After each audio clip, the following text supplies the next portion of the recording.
Bonjour à tous. Je suis ravi de pouvoir partager avec vous ce matin le message.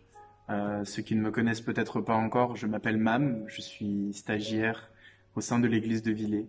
C'est une première pour moi ce matin avec vous pour partager un message et j'avais à cœur de pouvoir échanger autour d'un passage encourageant et j'espère vraiment qu'il pourra vous encourager aussi bien que moi il m'a encouragé.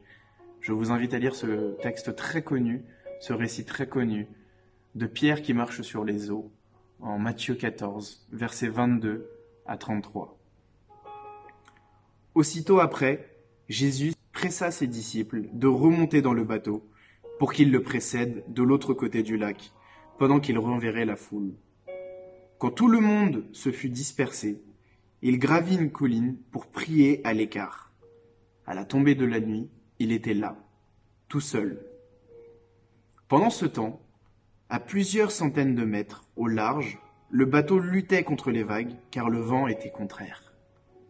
Vers la fin de la nuit, Jésus se dirigea vers ses disciples en marchant sur les eaux du lac. Quand ils le virent marcher sur l'eau, ils furent pris de panique. « C'est un fantôme !» dirent-ils. Et ils se mirent à pousser des cris de frayeur. Mais Jésus leur parla aussitôt. « Rassurez-vous, leur dit-il, c'est moi, n'ayez pas peur. » Alors Pierre lui dit, « Si c'est bien toi, Seigneur, ordonne-moi de venir te rejoindre sur l'eau. » « Viens, lui dit Jésus. Aussitôt, Pierre descendit du bateau et se mit à marcher sur l'eau, en direction de Jésus. Mais quand il remarqua combien le vent soufflait, très fort, il prit peur et, comme il commençait à s'enfoncer, il s'écria « Seigneur, sauve-moi !» Aussitôt, Jésus lui tendit la main et le saisit. « Ta foi est bien petite, lui dit-il. Pourquoi as-tu douté ?» Puis, ils montèrent tous deux dans le bateau. Le vent tomba. Les hommes qui se trouvaient dans l'embarcation se prosternèrent devant lui en disant « Tu es vraiment le Fils de Dieu. » Amen. C'est vraiment un passage que je trouve très beau. Pendant que je l'ai préparé, j'ai vraiment été très touché par ce message. Ici, vraiment, on se situe dans un moment juste après donc le miracle de la multiplication des pains. Les disciples l'ont vu et ils ont de quoi avoir totalement confiance en Jésus puisqu'ils ont vu le miracle de leurs yeux. Mais pourtant, on sait à peu près ce qu'il se passe sur le bateau. Je vous disais que c'est une première pour moi avec vous, mais c'est aussi une première pour moi parce que la manière dont je voudrais que l'on parle de ce texte est prise d'une manière assez inhabituelle pour moi. La plupart du temps, j'analyse un texte d'une manière assez différente. Et à force, j'ai pris une habitude à beaucoup aimer regarder des détails très anodins dans un texte de la Bible, pour mieux comprendre la profondeur et la portée de ce que la parole veut nous dire. Et je trouve ça intéressant de s'attarder sur des petits éléments comme la chaussure que la personne porte, la direction dans laquelle il positionne son pied ou sa main ou son corps, n'importe quoi, mais tous ces petits détails, comme même la position. Et ici, c'est justement la position de Pierre qui va nous intéresser le plus. Et ça m'a permis de voir trois états généraux qui peuvent très bien décrire notre situation, souvent mentale, ça peut être aussi physique, mais très souvent mentale donc, face à des épreuves, des moments difficiles de la vie, et aussi concernant les appels que Dieu peut nous faire. Et donc j'ai divisé cela en trois parties, comme je vous l'ai dit. Et la première va se situer dans les versets 24 à 29, partie A, que j'ai intitulée « Pierre sur le bateau ». Pierre, donc, celui qu'on va le plus décrire ce matin, se trouve encore sur le bateau. Mais observons bien la scène. Il est dans l'inquiétude, sa barque est ballottée par les eaux. À tout moment, il peut se retourner, le bateau. Au verset 27, Jésus leur dit à Pierre et aux disciples, « Rassurez-vous, c'est moi, n'ayez pas peur. » Christ est là, malgré la situation, malgré la tempête. Il ira plus loin parce que Jésus dira à Pierre de venir vers lui. Concrètement, Jésus lui a demandé de descendre du bateau, qui flotte malgré le fait qu'il tangue, pour le rejoindre. Et nous savons donc que peu importe la situation, Dieu sera toujours un plus grand refuge pour nous que n'importe quoi d'autre. Mais la situation veut que Pierre soit un peu inquiet. C'est légitime de sa part, je pense, d'être inquiet et de ne pas être sûr et certain d'être en sécurité en sortant du bateau. Évidemment, c'est de l'eau. Et il n'a pas la capacité de marcher sur l'eau. C'est donc légitime, c'est très humain de s'inquiéter dans ce genre de situation. C'est une réaction qu'on ne peut pas se reprocher les uns aux autres, d'avoir de la peur dans ce genre de situation, je pense. Il n'y a pas à en avoir honte, c'est humain, c'est nous. Et pourtant, Jésus lui a demandé de ne pas rester sur le bateau. Il lui a dit de venir vers lui. C'est aussi à sa demande, d'ailleurs. Mais le problème ne va pas vraiment être dans l'inquiétude de Pierre, je pense, du moins dans cette première partie-là du texte. C'est-à-dire que cette partie-là me fait penser notamment aux Israélites qui se plaignaient dans le désert. Et Pierre, lui, regardait le bateau comme étant un endroit sécuritaire parce que le bateau flotte sur l'eau et donc il ne va pas couler logiquement sur le bateau. Mais ce bateau tangue, il est ballotté donc par les flots. Et donc ce qui rend la situation pas aussi confortable qu'elle en a l'air.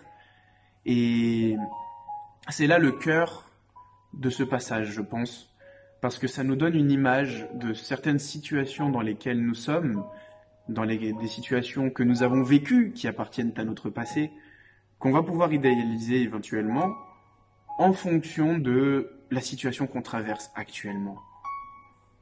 Je pense donc aux Israélites, comme je disais, ils se plaignaient dans le désert, au point de penser que leur vie avant en Égypte, où ils étaient les esclaves des Égyptiens, était meilleure que celle qu'ils vivent maintenant. Pour quelle raison ? Parce qu'ils avaient de la nourriture en Égypte, et aussi parce qu'ils avaient à boire. Mais pourtant, ils étaient maltraités. C'était les esclaves du Pharaon, c'était les esclaves des Égyptiens. Mais pourtant, à cause de la difficulté qu'ils ont dans le désert, parce qu'ils doivent marcher, ils vont considérer leur passé comme étant limite plus intéressant. Et là est vraiment le problème. C'est très difficile de quitter une situation, une chose à laquelle nous sommes accrochés, parce que d'une certaine manière, c'est assez confortable aussi. Comme un travail pénible qui nous fait du mal mentalement, mais au moins le salaire est assuré. Je pense notamment aux familles. C'est pas évident de quitter un travail qui, je dirais, paye bien, alors qu'on doit nourrir nos enfants tous les jours. Et je peux comprendre le fait que ce soit difficile dans certaines situations qui nous font du mal de la quitter, parce qu'il y a aussi une sécurité, un confort d'une certaine manière. Donc, ça peut être aussi dans une relation très courant chez les jeunes, en amitié comme en relation amoureuse, de ne pas vouloir quitter une personne qui est néfaste à notre vie parce qu'on l'aime. On est attaché à cette personne-là, mais elle nous fait beaucoup de mal. On ne se rend pas forcément compte que cette relation nous fait du mal. Et pourtant, c'est le cas. C'est un peu à l'image d'une corde raide que l'on va tenir et qu'on va tirer. Elle va nous brûler la main et ça va nous faire du mal à la main. Et pourtant, on ne va pas vouloir la lâcher. Mais on se rend compte que lâcher cette corde va permettre la guérison puisqu'on ne va plus être brûlé par la corde. C'est donc à l'image du fait que de temps en temps, lâcher prise du passé, lâcher prise de la situation actuelle dans laquelle nous nous trouvons, est parfois moins douloureux que de s'y accrocher fermement. Et pourtant, on ne se rend pas forcément compte de cela. Et c'est normal parce qu'encore une fois, c'est le confort. Mais dans cette situation, pour Pierre, je pense que quitter le bateau qui tangue est la meilleure solution pour l'apôtre. Parce que devant lui se trouve Christ. Et donc je vais vous amener à 3 invitations ce matin avec ces 3 parties.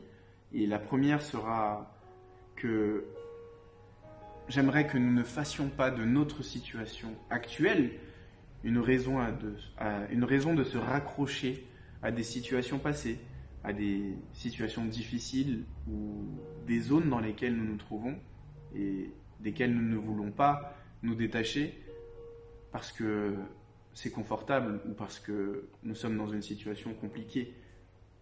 Parce que, pour ma part, de nombreuses fois, je me suis retrouvé sur le lit à revoir des situations du passé qui m'ont fait beaucoup de mal et à les idéaliser, alors que concrètement, je ne voudrais pas du tout les revivre aujourd'hui. Et donc, je pense que le meilleur à faire de temps en temps, c'est de savoir lâcher cette corde pour ne plus ressentir cette brûlure. La deuxième partie sera donc des versets 29, partie B donc, au verset 30, partie A. Je l'ai intitulé « Pierre sur l'eau ».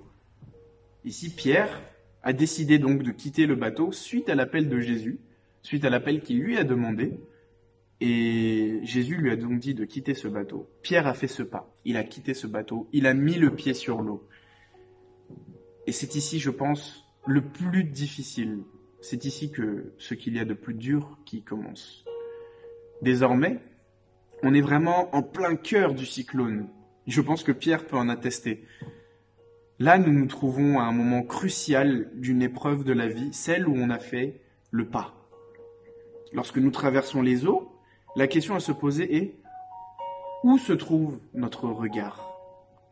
Je me rappelle ces paroles de François au début du mois, et donc pour débuter la nouvelle année 2021, où il nous a rappelé qu'il fallait parfois savoir regarder au futur malgré le présent. Car même si c'est difficile, il faut regarder droit devant. Pierre, lui, était sur l'eau. Le texte nous le dit clairement. Pierre descendit et se mit à marcher sur l'eau, en direction de Jésus.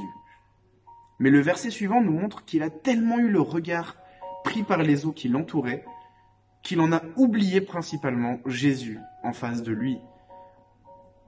Et je dirais même qu'il a oublié le miracle qui se trouve sous ses pieds. En fait, il est littéralement en train de marcher sur l'eau. C'est fantastique. C'est un miracle incroyable. Nous ne sommes pas Jésus, nous ne sommes pas Dieu, mais il marche sur l'eau. Et c'est un très grand miracle qui lui arrive là. Mais il a tellement le regard focalisé sur ce qu'il y a autour de lui, qu'il en a oublié qu'il y a un miracle sous ses pieds. De la même manière, pendant la traversée du désert, les Israélites, toujours, n'ont pas cessé de se plaindre encore une fois du fait qu'ils devaient marcher tous les jours et longtemps, toute la journée. Le supplice à leurs yeux, qui était cette traversée, leur a fait oublier le miracle en face d'eux. De la nourriture tombe du ciel et de l'eau sort d'un rocher en plein désert. Ça aussi, c'est fabuleux. Mais pourtant, ils n'ont pas remarqué ce miracle qui leur arrivait chaque jour. On parle de la manne, quand même. Et c'est sûrement le plus grand miracle avant la résurrection de Christ, je pense, qu'il se déroule dans la Bible. La manne, de la nourriture leur tombe du ciel. C'est incroyable. Mais la complexité, le fait que ce soit dur de traverser ce désert, leur a fait oublier que Dieu a déjà fait un miracle dans leur vie. Leurs yeux étaient fixés sur leur fatigue et non plus sur la promesse même qui se trouve devant leurs yeux. Et là, on parle de Canaan, la terre promise. Je dirais, le plus grand miracle avant la terre promise qui nous est due en termes de promesse d'avenir, c'est la terre promise pour le peuple d'Israël. C'est un moment qui symbolise une délivrance dans leur vie, un renouveau, le début de quelque chose d'encore plus grand dans leur vie. La terre promise, une promesse Canaan. Et pourtant, ils ont arrêté de regarder à cette promesse qui se trouvait droit devant leurs yeux. Et c'est là le plus dramatique là-dedans, même par rapport à l'image avec Pierre, c'est-à-dire que Pierre a oublié le miracle sous ses pieds et Jésus devant lui. Eux ont oublié le miracle devant leurs yeux, la nourriture qui tombe devant leurs yeux, et le miracle qui est en face d'eux, c'est-à-dire Canaan, le bout du chemin.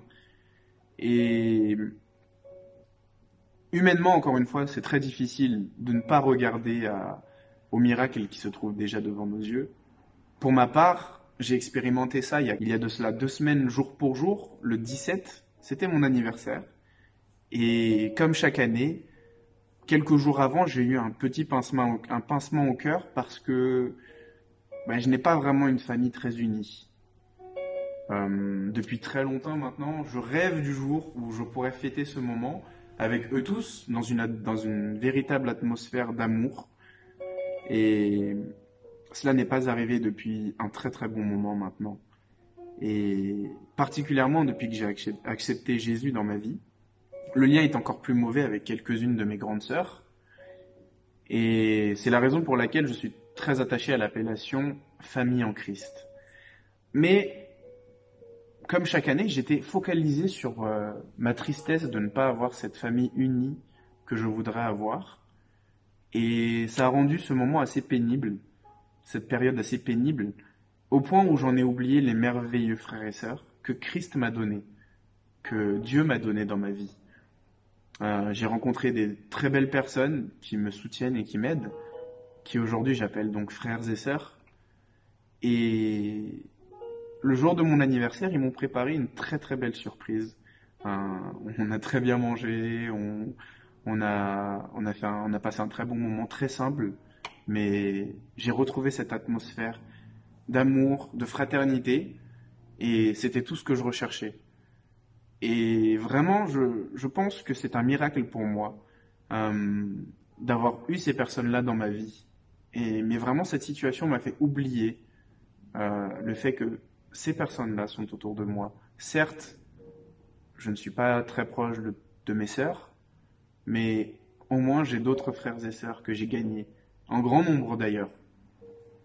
Donc ma deuxième invitation serait de travailler à ne pas laisser notre état mental, physique, financier, familial ou quoi que ce soit d'autre oublier ce que Dieu fait déjà en ce moment même dans notre vie et ce qu'il a déjà fait dans le passé. Même si ça paraît dur et long, je sais à quel point c'est dur et long. Et je citerai les paroles d'un pasteur américain du nom de Stephen Furtick qui disait que quelquefois, ce n'est pas que Dieu ne fait pas de miracles dans nos vies, mais c'est plutôt qu'il est en train d'abaisser la hauteur de ce que nous, on appelle un miracle. Pour moi, mes frères et sœurs que j'ai gagnés en Christ sont déjà des miracles dans ma vie. Et les miracles en général, c'est déjà un miracle le fait qu'on se réveille le matin, des choses comme ça, qu'on respire, qu'on ait à manger tous les jours dans notre assiette, contrairement à d'autres. Eh bien, même si ça ne va pas arranger la situation sur le plan direct elle-même, n'oublions pas ces miracles, ces belles choses que Dieu a déjà fait dans notre vie. Ne laissons pas cette situation actuelle dans laquelle nous nous trouvons cacher nos yeux, cacher nos regards sur ce que Dieu a déjà fait. D'ailleurs, une fois qu'on sait que nos pieds sont déjà bien ancrés dans les merveilles que le Seigneur a fait dans nos vies, nous voyons encore mieux Christ en face de nous. Mieux que ça, à côté de nous. C'est beau, c'est magnifique de savoir que Christ est à côté de nous. Et ça, c'est vraiment une joie, parce qu'en plus de ce qu'il nous donne, il est avec nous. Et je pense que si Pierre avait compris qu'il était bel et bien en train de marcher sur l'eau, qu'un miracle lui arrivait, il verrait encore mieux Christ devant lui parce qu'il n'aurait pas à s'inquiéter des eaux qui l'entourent, des vagues qui l'entourent. On va passer à notre troisième et dernière partie, des versets 30, partie B, au verset 33. Maintenant, Pierre s'enfonce dans l'eau. Il a beaucoup trop regardé aux effets de l'eau plutôt qu'au Seigneur qui est en face de lui. Et donc, il s'est enfoncé.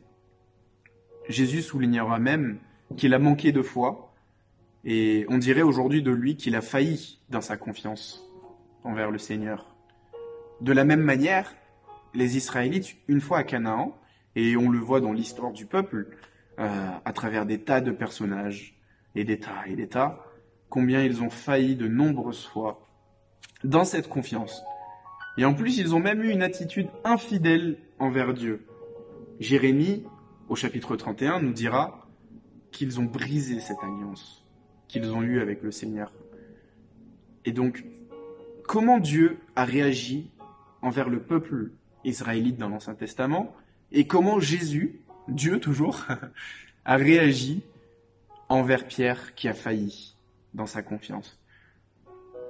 Le cri de Pierre, à la fin du verset 30, où il va nous dire « Seigneur, sauve-moi », nous montre que malgré son manque de foi, il n'a pas oublié vers qui il peut crier quand il est dans la détresse.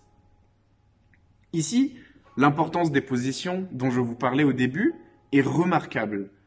Si Pierre est tombé, c'est qu'il n'est pas arrivé jusqu'à Jésus. Le Seigneur n'a donc pas juste tendu la main, il n'a pas juste tendu le bras, comme on nous le dit dans ce texte, au verset 31, il n'a pas juste tendu, non, il a dû avancer.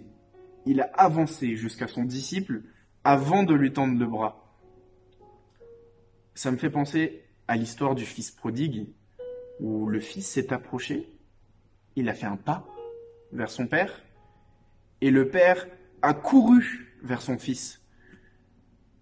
C'est pour moi une belle manière de pouvoir se dire que si nous faisons un pas sincère vers Dieu, Dieu, lui, en fera 10 vers nous.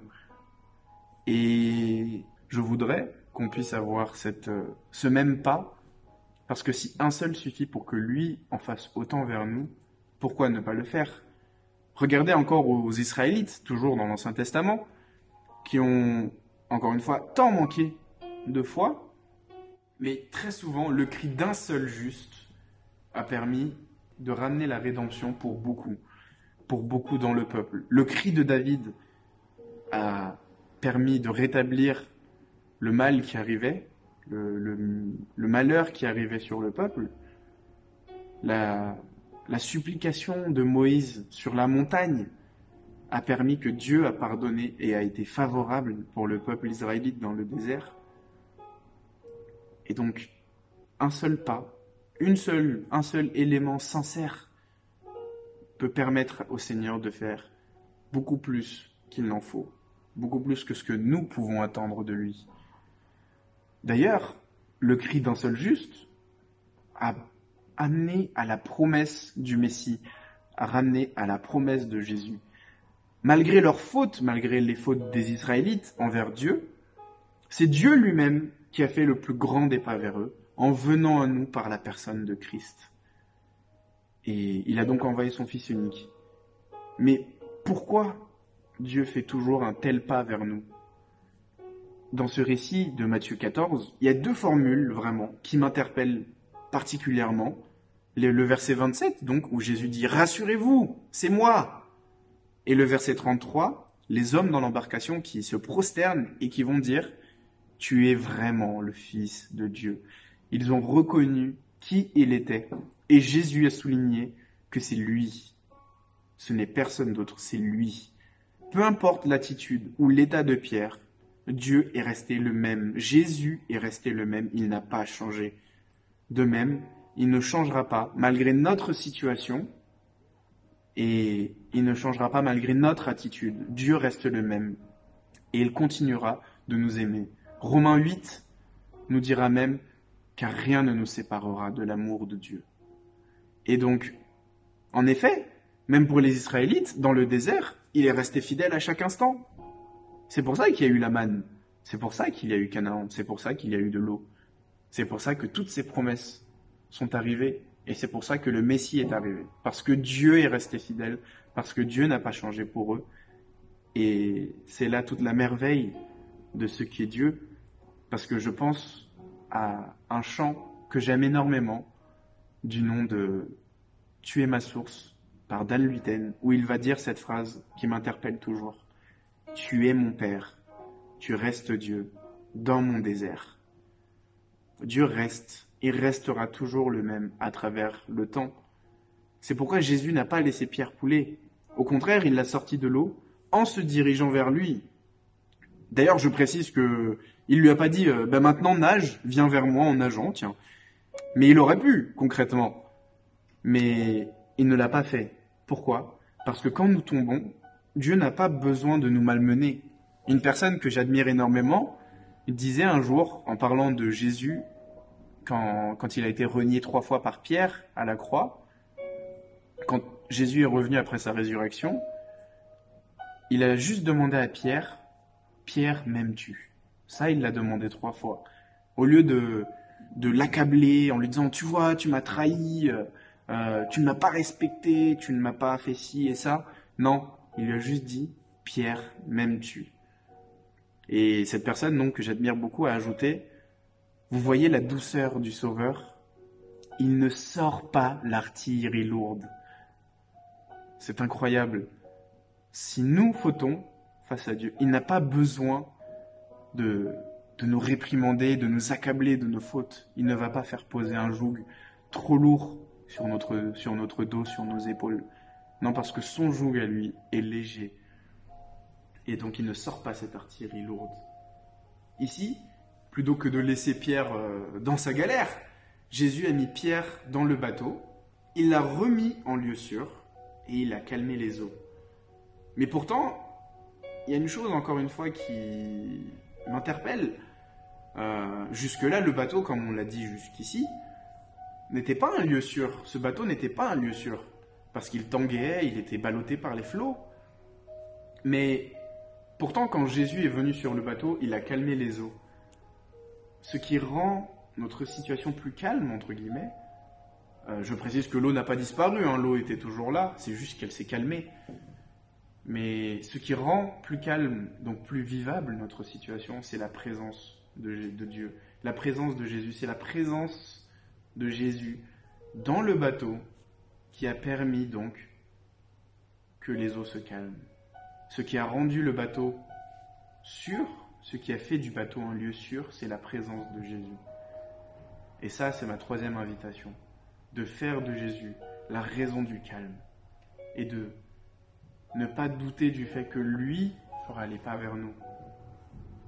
Je vais conclure sur ça en me disant que, à l'image de Pierre et des Israélites, nous passons par différentes étapes de la vie et des moments difficiles. Je ne dirais pas que c'est facile, puisque ce n'est pas la promesse que Dieu nous a faite, que le Seigneur nous a fait. Non, il nous a promis de rester à nos côtés. Mais j'aimerais vraiment que nous puissions garder à l'esprit de continuer à persévérer, parce que je ne sais pas par quelle situation chacun passe. Elle peut être plus ou moins difficile, je ne sais pas. Ce n'est pas à moi d'en juger. Mais je pense qu'il faut retenir 3 choses essentielles ici. La première, donc concernant notre première partie, détachons-nous des liens du passé.